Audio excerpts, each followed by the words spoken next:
అస్మద్గురుభ్యో నమః. అష్టాదశ శక్తిపీఠంలోని 9వ శక్తిపీఠం మహాకాళి ఆలయం మధ్యప్రదేశ్లో ఉన్నది. ఈ అమ్మవారికి సంబంధించిన శ్లోకమును స్తోత్రం చేద్దాం. ఓం త్రిపురాసుర సంహర్త మహాకాలోత్ర వర్తతే యస్యాట్టహాస సందగ్ధం దుస్సహం తత్పురత్రయం పురీ పాస్యాద్వుజ్జయిని మహాకాళీ చ సామత. ఉజ్జయిన్యా మహాకాళీ భక్తానాం ఇష్టదా సదా.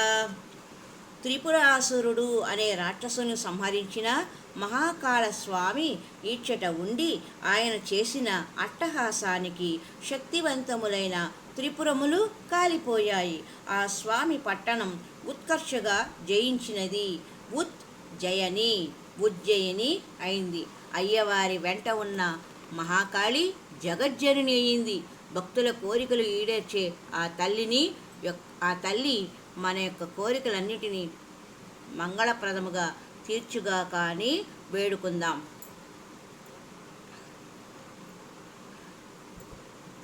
స్థల పురాణం. హరసిద్ధిమాత అన్నపూర్ణాదేవితో కలిసి అమ్మవారిని సేవించే చోటు కూడా ఇదే. ఉజ్జయిని క్షేత్రం అనాదిగా ప్రసిద్ధి గల క్షేత్రం. సప్తమోక్ష పురాలలో ఇది ఒకటి. అమ్మవారు మహాకాళి కాగా అయ్యవారు మహాకాళేశ్వరుడు, జ్యోతిర్లింగమూర్తి. సతీదేవి మోచేయి ఇక్కడ పడినట్టు చెబుతారు. ఎక్కడైతే మహాకాళి ప్రకాశిస్తుందో ఆ పురమే అవంతిక. అవంతిక అంటే రక్షించేది అని అర్థం. ఉజ్జయిని జయించేది. అదే యజ్ఞాలకు యోగ్యమైన కుశస్థలి. ఇవన్నీ ఉజ్జయిని నగరానికి మారుపేర్లు. ఈ క్షేత్రాన్ని భూమికి నాభిస్థానమని చెబుతారు. మహాకవి కాళిదాసుకు బీజాక్షరాలను ప్రసాదించిన శక్తిమాత ఈ కాళీమాతే. ఇక్కడ ఈ శక్తి పీఠాసనను ఆరాధించిన వారికి సమస్త సిద్ధులు ప్రాప్తిస్తాయి అని శాస్త్ర వాక్యం. పురాణ గాథలు. తారకాసురునికి 3 కొడుకులు. వారి పేరు విద్యున్మాలి, తారకాక్షుడు, కమలాక్షుడు. 3 బ్రహ్మను గురించి గొప్ప తపస్సు చేసి 3 పురాలను అనగా పట్టణాలను సాధించారు. ఆ పట్టణాలతో సహా వారు ఎక్కడికి పోవాలంటే అక్కడికి యథేచ్ఛగా సంచారం చేస్తూ ఉండేవారు. ఈ సంచార క్రమంలో వారు ఎక్కడ పట్టణాలలో పట్టణాలతో సహా వాలిన అక్కడ అంతకుముందు ఉన్న పట్టణాలు నేలమట్టం అవుతూ ఉండేవి.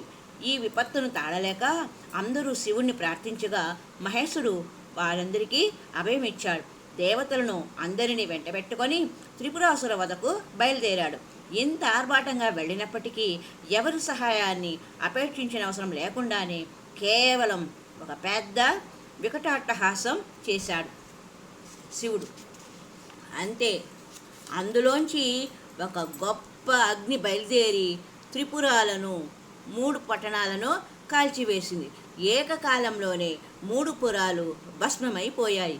శివుడు విజయం సాధించిన ఈ ప్రాంతాన్నే ఉజ్జయిని అన్నారు.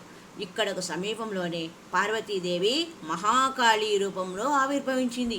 కాలము పుంలింగము. కాలుడు శివ, యమ శబ్ద వాచ్యుడు. కాళి శ్రీలింగం. ఆయన మహాకాలుడనే జ్యోతిర్లింగ రూపుడై ఇక్కడ వెలయగా మహాకాళిగా శివసతి శక్తిపీఠ రూపిణిగా అయినది. ఒకానొకప్పుడు కైలాసంలో శివపార్వతులు సరదాగా చదరంగం ఆడుతున్నారు. ఆ సమయంలో దేవి యొక్క మరో రూపమైన హోరాదేవి కాపలా కాస్తుంది. ఇంతలో చండ ప్రచండులనే 2 రాక్షసులు అమ్మవారి భవనం బయట అలజడి సృష్టించసాగారు. కాపలాగా ఉన్న హరసిద్ధి నిమిషమాత్రంలో ఆ రాక్షసుల్ని వధించాలని అమ్మవారిని ఆవహింపజేసుకున్నది. దేవి అంశ ఆమె యందు ప్రవేశించి ఆ రాక్షసుల్ని సంహరించింది.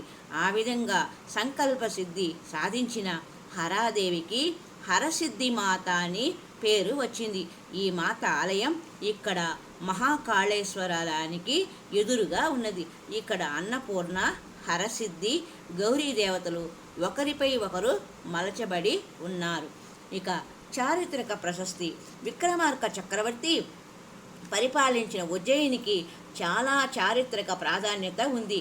మౌర్య చక్రవర్తి అశోకుని పుత్రుడు మహేంద్రుడు కుమార్తె సంఘమిత్రుల జన్మ దివ్యస్థలము ఇదే. సిప్రా నదీ తీరంలో వెలసిన ఈ ప్రాచీన చారిత్రక ప్రాధాన్యత గల నగరం ప్రస్తుతం మధ్యప్రదేశ్ రాష్ట్రంలో ఉంది. వెంటనే పాపాలను పోగొట్టి తక్షణం పుణ్యాన్ని ఇస్తుంది గనక ఈ నదికి ఈ పేరు వచ్చింది, సిప్రా అనే నది. సిప్రా నదికి కుంభమేళా జరిగినప్పుడు అశేష జనవాహిని ఇక్కడ స్నానానికి వస్తారు. శివార్చన చేసేవారికి, తాంత్ర సాధన చేసేవారికి ఈ క్షేత్రం ఒక గొప్ప వరప్రసాదిని. నగరానికి కొద్ది దూరంలో సిప్రా కానా సరస్వతి నదుల సంగమం ఉంది. ఇక్కడ ఇదే త్రివేణి సంగమ స్థలం. నవగ్రహ మందిరం ఇక్కడ ప్రసిద్ధి చెందింది. జైపూర్ రాజు జయసింహుని ద్వారా మన దేశంలో ఢిల్లీ, జైపూరు, మధుర, వారణాసి, ఉజ్జయిని క్షేత్రాలలో ఖగోళ స్థానాలు స్థాపించబడ్డాయి. ఉజ్జయిని పేరు వినగానే మనకు వెంటనే స్ఫురించేది విక్రమార్కుని పేరే. బేతాళ పంచవింశతి, బట్టి విక్రమార్క కథలు మొదలగున వాటి ద్వారా ఈ చక్రవర్తి పేరు మనకు సుపరిచితమే. ఈ చక్రవర్తి పేరిటనే మనకు విక్రమ శకం అని కూడా పంచాంగంలో ప్రచారంలో ఉంది. దేశమంతా క్రీస్తు శకం లెక్కకు తీసుకున్న రాజస్థాన్, గుజరాత్ ప్రజలు, అలాగే మధ్యప్రదేశ్ ఉత్తర ప్రాంతీయులు నేటికి ఈ విక్రమార్క శకాన్నే పరిగణలోకి తీసుకుంటారు. ఇతని తర్వాత కొంతకాలానికి ఈ పట్టణం భోజరాజు ఆధిపత్యంలోకి వచ్చింది. విక్రమార్కుని సింహాసనం అతడికే లభించింది.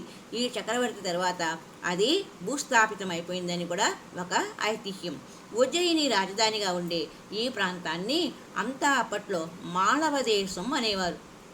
క్రీస్తు పూర్వం నుంచే దాదాపు 2500 సంవత్సరాలకు ముందు నుంచే ఈ నగరానికి చాలా పేరు ఉన్నది. గౌతమ బుద్ధుని కాలంలో అంటే క్రీస్తు పూర్వం 6వ శతాబ్దంలో ఈ అవంతికాపురిని అంటే ఉజ్జయినిని ప్రద్యోతనుడు అనే రాజు పరిపాలిస్తూ ఉండేవాడు. ఇతని కుమార్తెయే వాసవదత్త.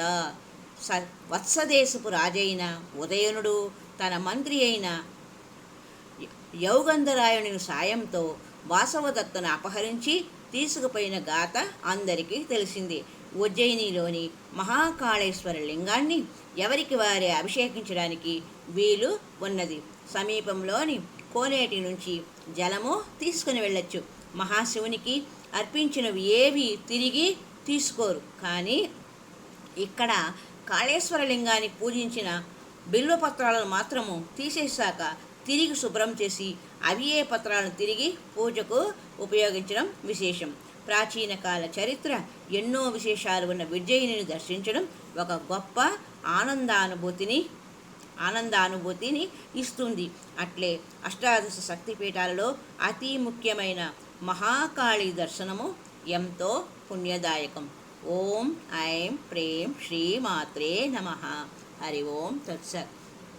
మరి యొక్క సంచికలో మరి యొక్క అష్టాదశ పీఠకమైన 18 అష్టాదశ పీఠములైన 10వ అష్టాదశ పీఠము పురుహూతికాదేవి ఆలయము ఆంధ్రప్రదేశ్లో ఉన్నది. ఈ క్షేత్రం యొక్క విశేషము, చారిత్రకము, స్థల పురాణ విశేషాలను మరి యొక్క సంచికలో తెలుసుకుందాం. హరి ఓం తత్సత్. ఓం ఐం ప్రేం శ్రీ మాత్రే నమః.